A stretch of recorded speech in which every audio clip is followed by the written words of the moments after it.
All right, kindergartners, I loved seeing some of you today. I missed a few of you, so I hope that you can all be with me on Thursday when we meet together for our Zoom meeting. We are still talking about money this week, so we're gonna re-say our little coins rhyme here. Penny, penny, easily spent, copper brown and worth 1 cent. Nickel, nickel, thick and fat, you're worth 5 cents. I know that. Dime, dime, little and thin, I remember you're worth 10. Quarter, quarter, big and bold, you're worth 25, I'm told. Okay, I hope you're learning that. This again is what a quarter looks like up close. It's the biggest one. Well, there's actually half dollars that are bigger than this and actually silver dollars, but for what we mostly see in people's change purses, this is probably the biggest one you're gonna see. And on the back, most of them look like this, but some of them look like different states. Like every state in all of the United States each made their own quarter, or the quarter was made to represent them, so the backs of them are different. But for the most part, this is what the majority of them look like. So that's where it's 25 cents. A dime is very small. I'm going to actually show you, compare them a little bit. So this is what they look like in real life. So there's that quarter in real life, and there's the back of it. But that's the quarter, so 25 cents. The dime is really thin, like our rhyme says. It's very small, actually. It's the smallest one, but it's worth 10 cents. So even though the nickel is bigger than it, the nickel is only worth 5. There's our dime. So here's what a dime looks like up close, and that's the back of it.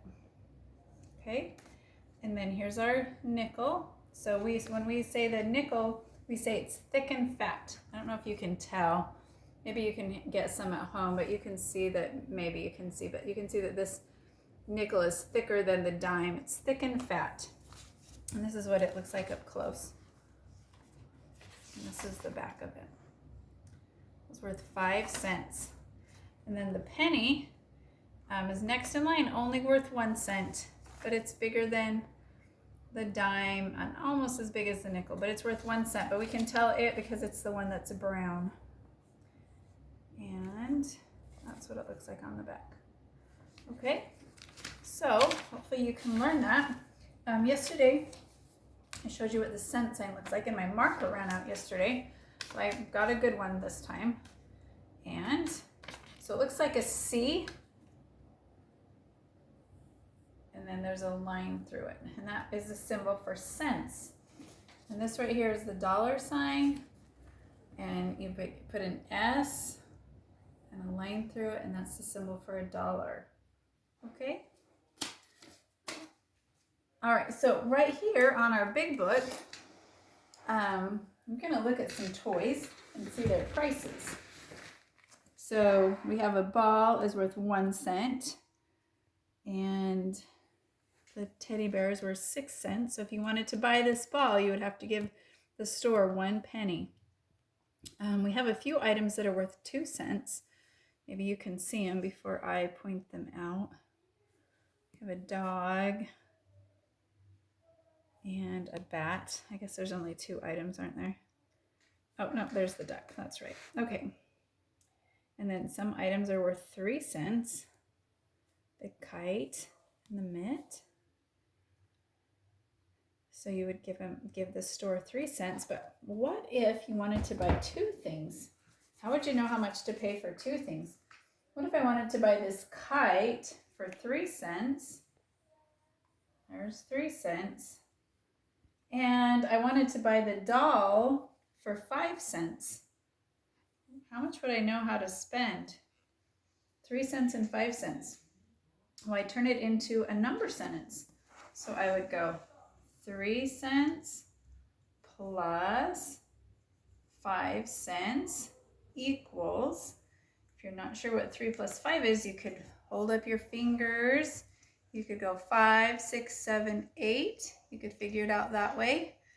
You could do tally marks. You could go 1, 2, 3, and you could go 1, 2, 3, 4, 5, and then add them all together, 5, 6, 7, 8. However you did it, you could figure it out a few different ways. So that would be 8 cents to buy those. What if I wanted to buy the airplane for 6 cents and the robot for 4 cents? I would have to do the same thing. I would have to turn it into a number sentence and add them together. So let's see what that equals. Or you can like do dots, like 1, 2, 3, 4, 5, 6. 1, 2, 3, 4. You can add them together. There's 6, 7, 8, 9, 10. There's 10 cents. Or you could maybe use your fingers. You could make 6, 7, 8, 9, 10. So there's a few different ways you can figure out how much that is. Now I've got a question. What if I went to the store and I had a little extra money and I wanted to buy 3 items? How would I know how to do that? One way to do it is to just make a number sentence with 3 numbers. That's kind of big. We've never done that before in kindergarten. Maybe I want to buy the bat for 2 cents. And so I'm going to go ahead and put that plus sign in there. And I want to buy the train for 7 cents. And I want to buy the ball for 1 cent. So I'm going to have to figure out how much that costs. You might not have enough fingers if it ends up being more than 10. So in this case, we're lucky it does, but I'm going to go ahead and put dots down. 1, 2, and then I'm going to do 7. 1, 2, 3, 4, 5, 6, 7, and one more is 1. Or I could do tally marks. I could go 1, 2, 3, 4, 5, 6, 7. That didn't work out very well because I needed to add the 2 in there. Let me try that again. 1, 2, and then I've got to do the 7. 1, 2, 3, 4, 5, 6, 7. There we go. And then one more. So that would be 5, 10. That would make 10.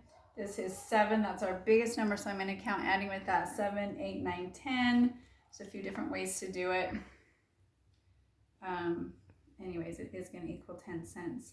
So you can always do it that way. Or if you have a big one, you could just add these 2 numbers together. Go 7, 8, 9. And then you could add one more. 9 plus 1. 9 plus 1 equals 10. So sometimes there's different ways to add 3 numbers. Let's try one more with 3 numbers. Okay, I'm going to buy the bat for 3 cents. And sorry, can you pause it?